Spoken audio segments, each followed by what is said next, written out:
पापों से छूटकर परमात्मा के परम पद को प्राप्त करने के लिए शास्त्रों में अनेक उपाय बतलाए गए हैं।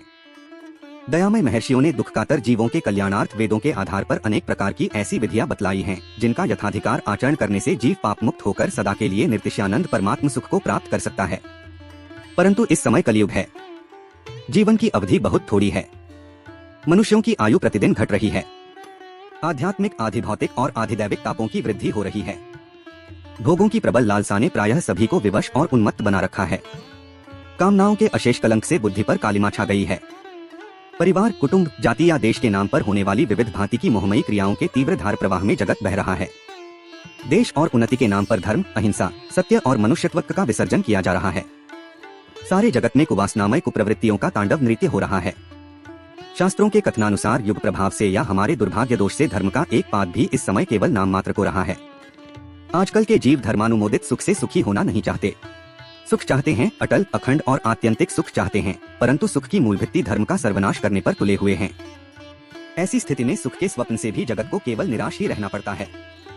हमारी इस दुर्दशा को महापुरुषों ने और भगवत भक्तों ने पहले से ही जान लिया था। इसी से उन्होंने दया पर वश हो हमारे लिए एक ऐसा उपाय बतलाया जो इच्छा करने पर सहज ही में काम में लाया जा सकता है, परंतु जिसका वह महान फल होता है जो पूर्व काल में बड़े बड़े यज्ञ, तप और दान से भी ऐसा नहीं हुआ था। वह श्री हरिनाम का जप, कीर्तन और वेदांत दर्शन के निर्माता भगवान स्मरण है। व्यासदेवर्चित भागवत में ज्ञानी श्रेष्ठ सुखदेव जी महाराज शीघ्र ही मृत्यु को आलिंगन करने के लिए तैयार बैठे हुए राजा परीक्षित से पुकार कर कहते हैं, हे राजन, इस दोष से जुड़े हुए कलयुग में एक महान गुण यह है कि केवल श्री कृष्ण के नाम कीर्तन से ही मनुष्य कर्म बंधन से मुक्त परमात्मा को प्राप्त होता है। सत्ययुग में ध्यान से, त्रेता में यज्ञों से और द्वापर में परिचर्या से जो पद प्राप्त होता था वही कलयुग में केवल श्री हरिनाम कीर्तन से प्राप्त होता है। इसीलिए 400 वर्ष पूर्व बंगाल के नवद्वीप संबंधित स्थान में प्रेमावतार श्री श्री चैतन्य देव ने अवतार होकर मुक्तकंठ से इसी बात की घोषणा की थी कि भय न करो, सबसे बड़ा प्रायश्चित्त और परमात्मा के प्रेम संपादन का परमोत्तम साधन श्री हरिनाम है। संसार वासना का परित्याग कर दृढ़ विश्वास के साथ इसी में लग जाओ और अपना उद्धार कर लो। उन्होंने केवल ऐसा कहा ही नहीं, बल्कि स्वयं लोगों के घरों पर जा जाकर और अपने परम भागवत साथियों को भेज भेज कर येन केन प्रकारेण लोगों को हरिनाम में लगाया। जगाइम धाई श्रीखे प्रसिद्ध पात की हरिनाम परायण हो गए। लोगों को इस सन्मार्ग में लगाने के कार्य में उन्होंने गालियां सुनी, कटुक्तियां सही, बल्कि श्री नित्यानंद और हरिदास आदि भक्तवरों ने तो भीषण प्रहार सहन करके पात्र का विचार छोड़कर जनता में हरिनाम वितरण किया। इसी प्रकार भक्त श्रेष्ठ कबीर, नानक, तुकाराम, रामदास, ज्ञानदेव, सोपानदेव, मीरा, तुलसीदास, सूरदास, नंददास, चरणदास, दादूदयाल, सुंदरदास, सहजोबाई, दयाबाई, सखुबाई आदि भागवतों ने भी हरिनाम को ही जीवों के कल्याण का प्रधान उपाय समझा और अपनी दिव्यवाणी से इसी का प्रचार किया। आधुनिक काल में भी भारतवर्ष में जितने महात्मा संत हो गए हैं, सभी ने एक स्वर से मुक्तकंठ होकर नाम महिमा का गान किया और कर रहे हैं। जिस नाम का इतना प्रभाव, महत्व और विस्तार है, उस पर मुझ जैसा रसांधिज्ञ मनुष्य क्या लिख सकता है। मेरा तो यह केवल एक तरह का दुस्साहस है जो संतों की कृपा और प्रेमियों के प्रेम के भरोसे पर ही किया जा रहा है। मैं भगवान नाम की महिमा क्या लिखूं? मैं तो नाम का ही जिलाया जी रहा हूँ। शास्त्रों में नाम महिमा के इतने अधिक प्रसंग हैं कि उनकी गणना करना भी बड़ा कठिन कार्य है। इतना होते हुए भी जगत के सब लोग नाम पर विश्वास क्यों नहीं करते? नाम का साधन तो कठिन नहीं प्रतीत होता। पूजा, होम, यज्ञ आदि में जितना अधिक प्रयास और सामग्रियों का संग्रह करना पड़ता है, इसमें वह सब कुछ भी नहीं करना पड़ता। तो भी सब लोग नाम परायण क्यों नहीं होते? इसका उत्तर यह है कि नाम परायण होना जितना मुख से सहज कहा जाता है, वास्तव में उतना सहज नहीं है। बड़े पुण्यबल से नाम में रुचि होती है। शास्त्र पढ़ना, उपदेश देना, बड़े बड़े शास्त्रार्थ करना सहज है, परंतु निश्चिंत मन से विश्वास पूर्वक भगवान का नाम लेना बड़ा कठिन है। जन्म जन्म मुनि जत्नु कराही, अंतराम कहीं आवत नहीं। कुछ लोग तो इसकी ओर ध्यान ही नहीं देते। जो कुछ ध्यान देते हैं उन्हें इसका सुकर्तव, सहजपन देखकर अश्रद्धा हो जाती है। वे समझते हैं कि जब बड़े बड़े यज्ञ, तप, दानादि सत्कर्मों से ही पाप वासना का नाश होकर मन की वृत्तियां शुद्ध और सात्विक नहीं बनती, तब केवल शब्दोच्चारण या शब्द स्मरण मात्र से क्या हो सकता है। वे लोग इसे मामूली शब्द समझकर छोड़ देते हैं। कुछ लोग पंडिताई के अभिमान से, शास्त्रों के बाह्य अवलोकन से केवल वाग्वितंडार्थ शास्त्रार्थप्तु होकर नाम का आदर नहीं करते। पाश्चात्य शिक्षा प्राप्त पुरुष तो प्रायः आधुनिक पाश्चात्य सभ्यता की मायामरीचिका में पड़कर ऐसी बातों को केवल गपेड़ा ही समझते हैं। कुछ सुधार का दम भरने वाले लोग, संसार का सुधार केवल हमारे बल पर होगा, ईश्वर वस्तु ही क्या है, उसकी आवश्यकता तो घर बार रहित सन्यासियों को है, हमें उससे क्या मतलब है। अच्छा काम करेंगे, अच्छा फल आप ही होगा, ऐसी भावना से नाम का तिरस्कार करते हैं। भगवान नाम का स्मरण प्रायः विपत्ति काल में ही हुआ करता है। जब मनुष्य के सब सहारे छूट जाते हैं, कहीं से कोई आशा नहीं रहती, किसी से कोई आश्वासन नहीं मिलता, जगत के लोग मुख से नहीं बोलना चाहते, निर्धनता, निर्जनता, आरोग्यहीनता और अपमान से मन घबरा उठता है, दुखों की विषमयी ज्वाला से हृदय दग्ध होने लगता है, मित्र, स्नेही, सुहृद और घर वालों का एकांत अभाव हो जाता है, तब प्राण रो उठते हैं। हृदय खोजता है किसी ऐसी शीतल सुरमय वस्तु को जिसे पाकर उसे कुछ शीतलता, कुछ शांति प्राप्त हो सके। ऐसे दुह समय में छटपटाते हुए व्याकुल प्राण स्वाभाविक ही उस अनजाने और अनदेखे हुए प्रियतम की गोद का आश्रय ढूंढते हैं। ऐसे अवसर पर बड़े बड़े शास्त्राभिमानी, शास्त्रार्थ में तर्कयुक्तियों से ईश्वर का खंडन करने वाले, धन और पद के मद में ईश्वर को तुच्छ समझने वाले, विषयों की प्रमाद मदिरा के अविरत पान से उन्मत्त होकर विचरने वाले मनुष्यों के मुँह से भी सहसा ऐसे उद्गार निकल पड़ते हैं कि हे राम, हे ईश्वर, तू ही बचा, तेरे बिना अब और कोई सहारा नहीं है। ऐसे ही विपद संकुल समय में जिह्वा स्वच्छंदता से भगवान नाम का उच्चारण करने लगती है और ऐसे ही शोकमोहपूर्ण समय में मन और प्राण भी उसका स्मरण करने लग जाते हैं। इसी लोभ से तो माता कुंती ने भगवान श्री कृष्ण से विपत्ति का वरदान मांगा था। उसने कहा था कि हे कृष्ण, तेरा स्मरण विपत्ति में ही होता है, इसलिए मुझे बार बार विपत्ति के जाल में डालता रह। पौराणिक कथा यह है कि भगवान नाम का स्मरण रासलीला दुहक काल में होता है। दुहक ही अनाश्रित और दिनजन ही उसका नाम लेते हैं, इसलिए कुछ लोग जो विषयों के बहुसंख्यक मोहवश अपने को बड़ी बुद्धि, धनजनवान और सुखी मानते हैं, भगवान नाम लेकर अपनी समझ से दीनदुहक और अनाश्रितों की श्रेणी में शामिल नहीं होना चाहते। कुछ ज्ञानाभिमानी लोग ज्ञान के अभिमान में हरिनाम को गौण या मंद साधन समझकर त्याग देते हैं। जनता अधिकतर संसार में बड़े लोग कहलाने वालों के पीछे ही चला करती है। यही सब कारण है कि सब लोग हरिनाम के परायण नहीं होते। एक कारण और है जिससे नाम के विस्तार में बड़ी बाधा पड़ती है, वह है नाम को पाप का साधन बना लेना। ऐसे लोग संसार में बहुत हैं जो पाप करने में जरा सा भी संकोच नहीं करते और समझ बैठते हैं कि नाम लेते ही पाप का नाश हो जाएगा। इसमें कोई संदेह नहीं कि हरिनाम पापरूपी घास के बड़े ढेर को जलाने के लिए साक्षात अग्नि है। बड़े से बड़े पाप नाम के उच्चारण मात्र से नष्ट हो जाते हैं। वैशंपायन संहिता में कहा है, सर्वधर्म त्यागी और सर्वपाप निरत पुरुष भी यदि हरिनाम कीर्तन करता है तो वह पापों से छूट जाता है। इसमें कोई संदेह नहीं कि पूर्व के पापों का नाश करने के लिए हरिनाम सबसे बड़ा और शीघ्र फलदायक प्रायश्चित है। नाम के प्रताप से पापी मनुष्य भी भगवान के परम पद को प्राप्त हो जाता है, परंतु जो मनुष्य जानबूझकर हरिनाम की दुहाई देकर मन में दृढ़ संकल्प करके पापों में प्रवृत्त होता है, उसका कहीं निस्तार नहीं होता। रोग निवृत्ति के लिए ही औषध का सेवन किया जाता है, परंतु जो लोग बीमारी बढ़ाने के लिए दवा लेते हैं, उनको सिवा मरने के और क्या फल मिल सकता है। पद्म पुराण का वचन है, जो नाम का सहारा लेकर पापों में प्रवृत्त होता है, वह अनेक प्रकार की यमयातना भोग करने पर भी शुद्ध नहीं होता। जे नर नाम प्रताप बल करत पाप नित आप, बजरलेप वह जायते अमित सुरुष्कर्पा। परस्त्रीगामी और परपीड़नकारी मनुष्य भी हरि नाम कीर्तन से शुद्ध जरूर लिबरेशन को प्राप्त हो जाता है। इसमें भी कोई संदेह नहीं कि भागवत के एसोसिएट प्रोफेसर शराबी, मित्रद्रोही, स्त्री, राजा, पिता, गौ और ब्राह्मण की हत्या करने वाला, गुरुपत्नीगामी और अन्यान्य बड़े बड़े पापों में रत रहने वाला पुरुष भी भगवान के नाम ग्रहण मात्र से तत्काल मुक्त हो जाता है। पातक उपपातक महा जेते पातक और नाम लेत आतुर सब जरत करत ते ही ठौर। पहले के कितने भी बड़े बड़े पाप संचित क्यों न हो, सच्चे मन से भगवान नाम लेते ही वे सब अग्नि में ईंधन की तरह जल जाते हैं, परंतु इसका यह अर्थ नहीं कि भगवान नाम लेने वालों को पाप करने के लिए छूट मिल जाती है। भगवान का नाम भी लेंगे और साथ ही साथ मनमाने पाप भी करते रहेंगे। इस प्रकार की जिनकी कुवासना है, उनके लिए तो फल उल्टा ही होता है। नाम महिमा की दुहाई देकर पाप करने वाले को नरक में भी जगह नहीं मिलती। जो लोग जानबूझकर धन के लोभ से चोरी करके, परस्त्रीगमन करके, क्रोध या लोभवश हिंसा करके, गुरु शास्त्रों का अपमान करके, मद्यपान, म्लेच्छ भोजन आदि करके, स्त्री हत्या, भ्रूण हत्या करके और झूठी गवाही देकर या झूठा मामला सजा करके राम राम कह देते हैं और अपना छुटकारा मान लेते हैं, उनके पापों का नाश नहीं होता, उनके पाप तो वज्रलेप हो जाते हैं। ऐसे ही लोगों को देखकर अच्छे लोग भी नाम महिमा को अर्थवाद, स्तुति मात्र समझकर नाम परायण नहीं होते, परंतु यह उनकी भूल है। नाम महिमा केवल रोचक वाक्य नहीं, यह सर्वथा यथार्थ तत्व है। बड़े बड़े ऋषियों और संत महात्माओं ने नाम महिमा का प्रत्यक्ष अनुभव करके ही उसके गुण गाए हैं। अब भी ऐसे लोग मिल सकते हैं जिन्हें नाम की प्रबल शक्ति का अनेक बार अनेक तरह से अनुभव हो चुका है, परंतु वे लोग उन सब रहस्यों को अश्रद्धालु और नामापमानकारी लोगों के सामने कहना नहीं चाहते, क्योंकि यह भी एक नाम का अपराध है। अश्रद्धालु, नाम विमुख और सुनना न चाहने वाले को नाम का उपदेश करना कल्याण रूप नाम का एक अपराध है। जो नाम के रसिक हैं, जिन्हें इसमें असली रसास्वाद का कभी अवसर प्राप्त हो गया है, वे तो फिर दूसरी ओर भूल कर भी नहीं ताकते। न उन्हें शरीर की कुछ परवाह रहती है और न जगत की। मतवाले शराबी की तरह नाम प्रेम में मस्त हुए वे कभी हंसते हैं, कभी रोते हैं, कभी गाते हैं, कभी नाचते हैं, उनके लिए फिर कोई अपना पराया नहीं रह जाता। ऐसे ही प्रेमियों के संबंध में महात्मा सुंदरदास जी लिखते हैं, प्रेम लग्यो परमेश्वर सो तब भूली गयो सिगरो घर बारा, जो उन्मत्त फिरे जित ही तितने को रही न शरीर संभारा, श्वास उश्वास उठे सब रोम चले दृढ़ नीर अखंडित धारा। वास्तव में ऐसे ही पुरुष नाम के यथार्थ भक्त हैं और इन्हीं लोगों द्वारा किया हुआ नामोच्चारण जगत को पावन कर देता है। जहाँ तक ऐसी प्रेम की मस्ती न प्राप्त हो, वहाँ तक प्रेम मार्ग में भी शास्त्रों की मर्यादा का पूरा रक्षण करना चाहिए।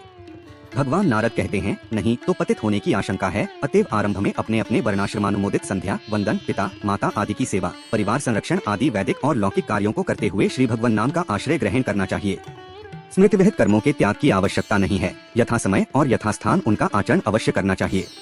राम नाम ऐसा धन नहीं है जो ऐसे वैसे कामों में खर्च किया जाए। जो मनुष्य मामूली सा कांच का टुकड़ा खरीदने जाकर बदले में बहुमूल्य हीरा दे आता है, वह कभी बुद्धिमान नहीं कहलाता।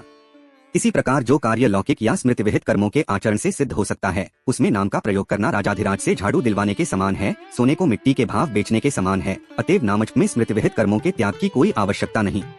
कुछ लोगों की यह शंका है कि आजकल नाम लेने वाले तो बहुत लोग देखे जाते हैं, परंतु उनकी दशा देखते हैं तो मालूम होता है कि उनको कोई लाभ नहीं हुआ।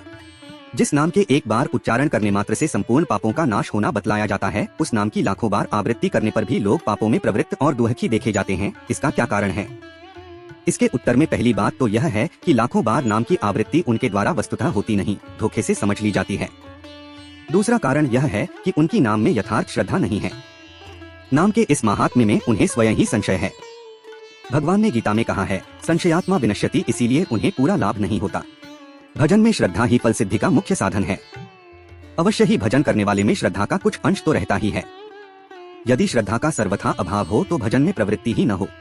बिना किंचित श्रद्धा हुए किसी कार्य विशेष में प्रवृत्त होना बड़ा कठिन है। अतएव जो नाम ग्रहण करते हैं उनमें श्रद्धा का कुछ अंश तो अवश्य है, परंतु श्रद्धा के उस क्षुद्र अंश की अपेक्षा संशय की मात्रा कहीं अधिक है, इसीलिए उन्हें वास्तविक फल से वंचित रहना पड़ता है।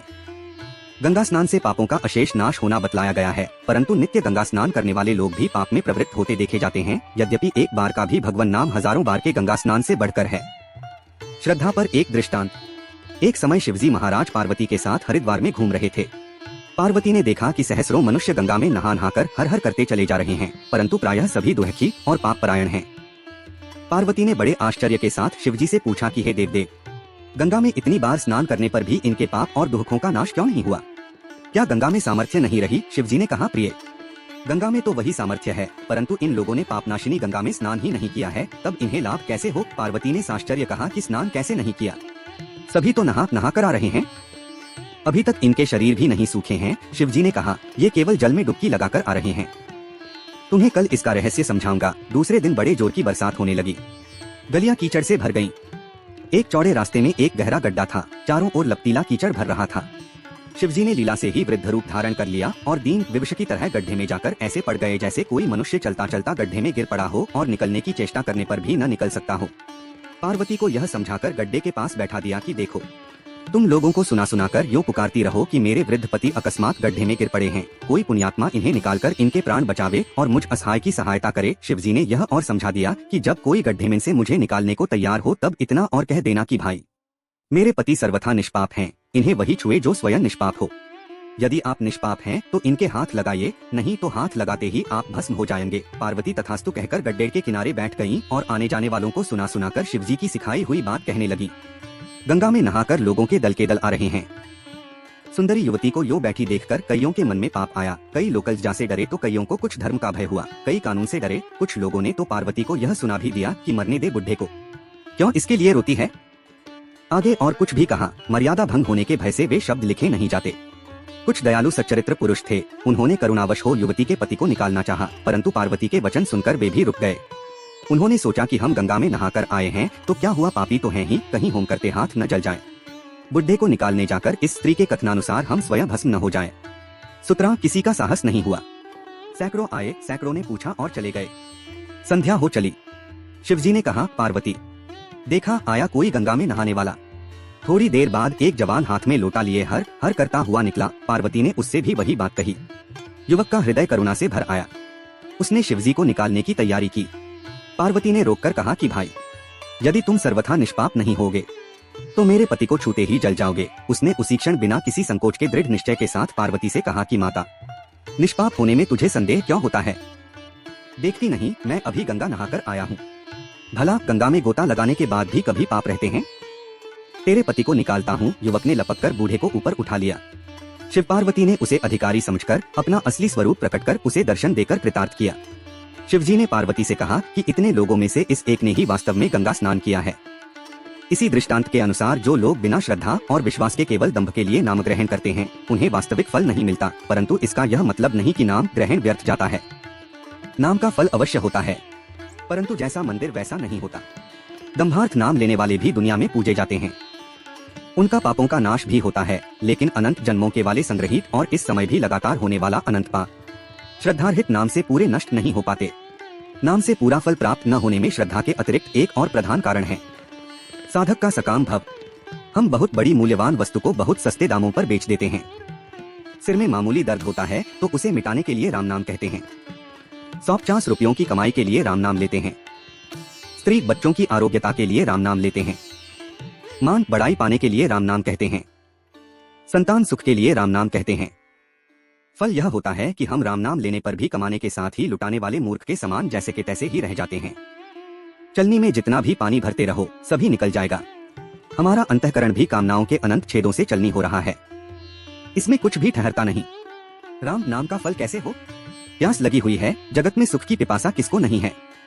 पवित्र जल का भी झरना झर रहा है, राम नाम के झरने का प्रवाह सदा ही अबाधित रूप से बहता है, परंतु हम अभागे उस झरने के आगे अंजलि बांधकर जल ग्रहण नहीं करते। हम उसके आगे रखते हैं हजारों छेदों वाली चलनी, जिसमें न तो कभी पानी ठहरता है और न हमारी प्यास ही बुझती है।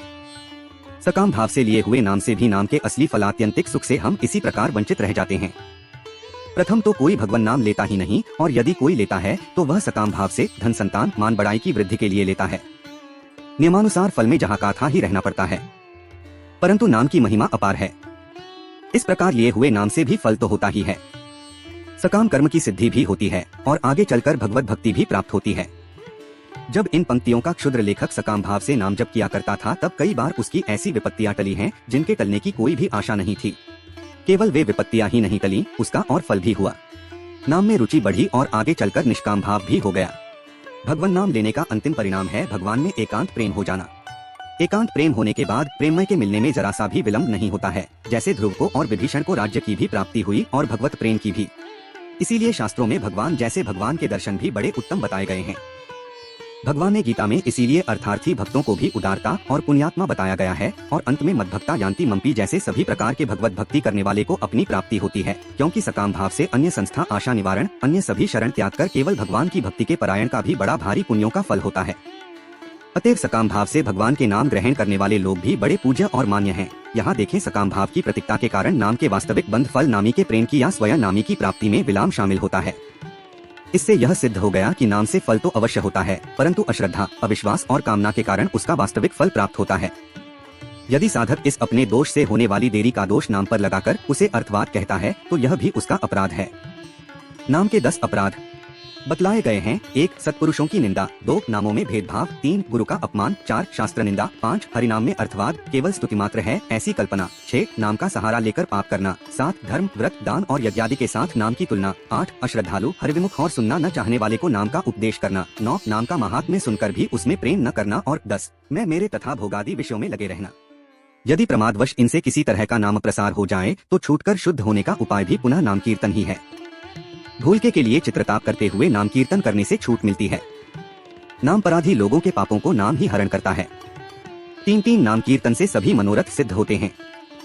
नाम के यथार्थ महात्म्य को समझकर जहाँ तक हो सके नाम लेने में कदापि इस लोक और परलोक के भोगों की जरा सी भी कामना नहीं करनी चाहिए। हालांकि ऊपर लिखे नामच से कामना सिद्धि के सिवा अंतःकरण की शुद्धि के आधार पर भगवत भक्ति रूप का विशेष फल भी मिलता है, परंतु नियम यही है कि जैसी कामना हो संगोपान कर्म होने पर वैसा ही फल मिल जाएगा। जो लोग भगवान नाम की साधारण बातें करते हैं वे वास्तव में भगवान नाम की अपार महिमा से सर्वथा अनभिज्ञ हैं या उस पर उनका विश्वास नहीं है। जो रत्न के मूल्य से अनभिज्ञ होगा वही उसे कांच के मोल पर सोएगा। राधा वल्लभ श्री हरिवंश।